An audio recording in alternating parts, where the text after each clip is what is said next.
Have you seen the film Three Idiots? The one character that stood out was that of Amir Khan. He played the beloved character of Funsuk Wangru, also known as Rancho. But Funsuk Wangru was not just any other fictional character.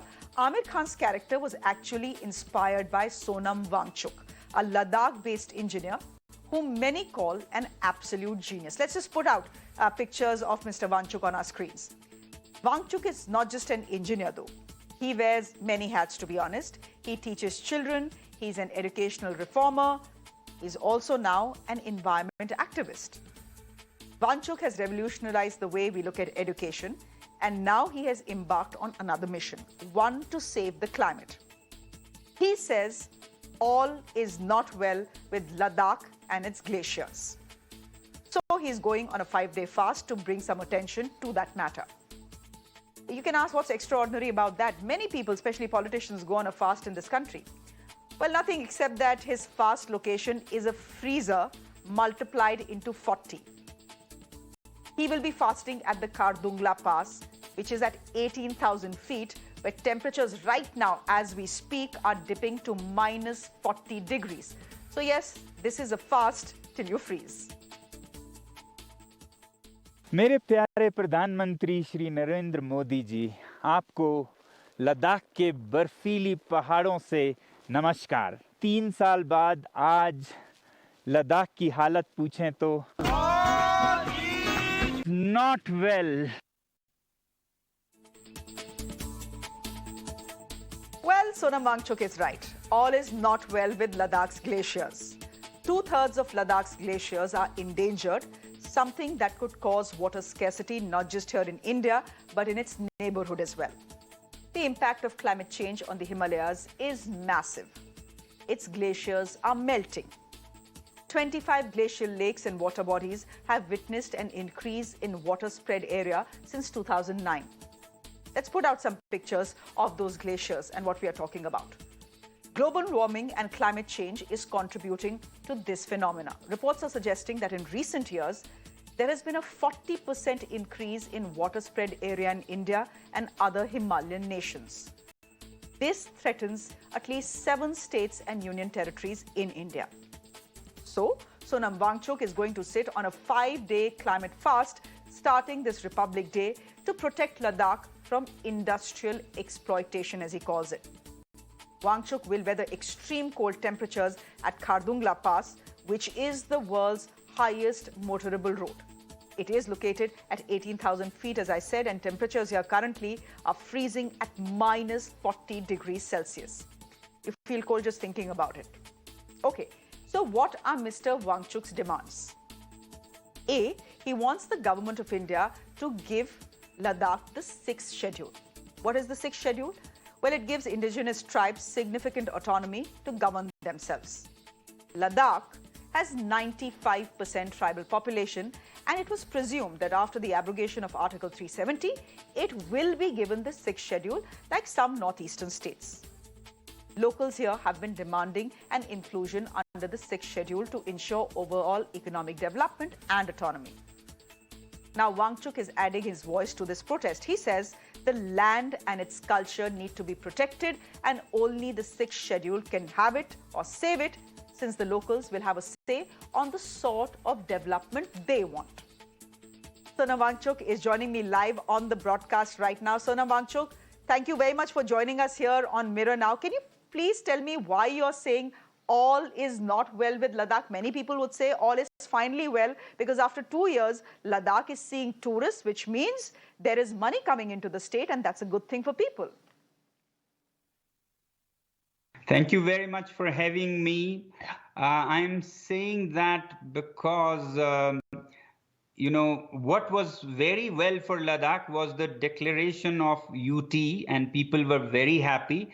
But it turned out to be a bit incomplete because it didn't come with the safeguards to the environment, to the people, that people were expecting, almost like a no-brainer, because our constitution of India is so evolved that it goes out of way to give protection to diversity, as we say, diversity, unity in diversity. So for tribal indigenous populations like ours in Ladakh, there's this provision in the constitution called sixth schedule or fifth schedule, and we were expecting those will come naturally, and that will protect the fragile ecosystem of this region, which is so sensitive that it can only hold some 3-4 lakh people. Even at that, it's cracking, as we can see. So that didn't come off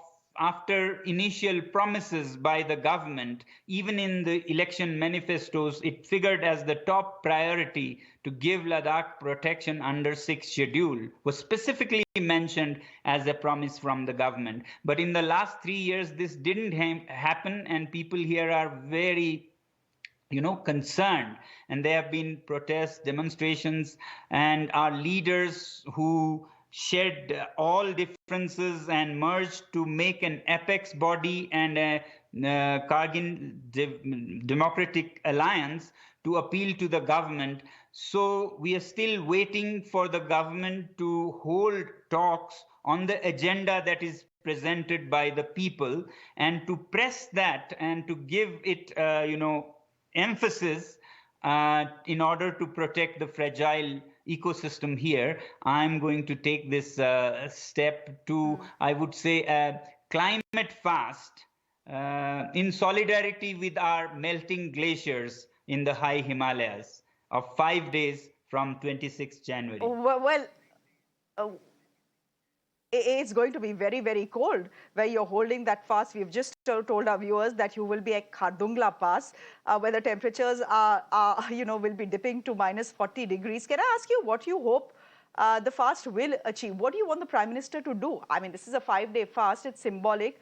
What exactly is the point you're trying to make, and what is it that you're hoping for?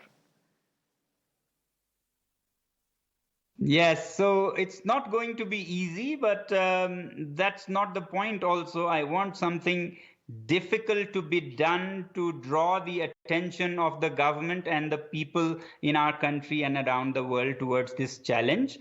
So it's going to be minus 30 to minus 40, and but it's not like impossible. People go on top of the Everest. I'm not even doing that. So it should be possible. It will be a little pain, but that's the whole idea. I'm trying to give myself a little pain to draw attention to the seriousness of the issue. People do all kinds of things like hijack aeroplanes or take hostages, give pain to others, but I'm taking pains on myself to draw the attention of the government.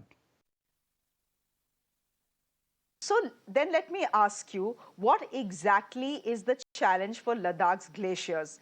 Why do you saying that we will end up killing these glaciers if we continue to be on the path that we are on right now? There are two aspects to why glaciers are melting in high Himalayas like Ladakh. One is local emission and pollution, which affects the glaciers. So therefore, we need to protect this region as a fragile special zone and not let heavy industries, mining, etc., to come out of control, which is likely to happen if there are no safeguards to this region.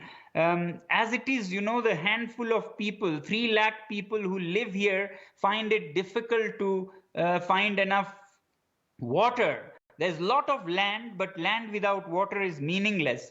So if you add to that industries of all kinds, it will be difficult for everybody. And that's the number one reason. Number two, it's not only here, but what happens in the big cities of the world.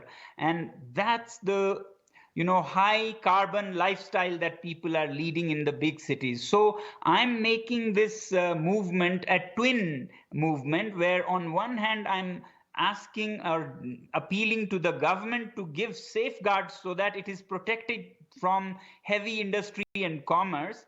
On the other hand, I'm appealing to the people of India and the world to make pledges on this 26th January. When I go for a 5 days fast at minus 40, you all can do the same in your homes or your community spaces and, pledge to express solidarity with the melting Himalayan glaciers.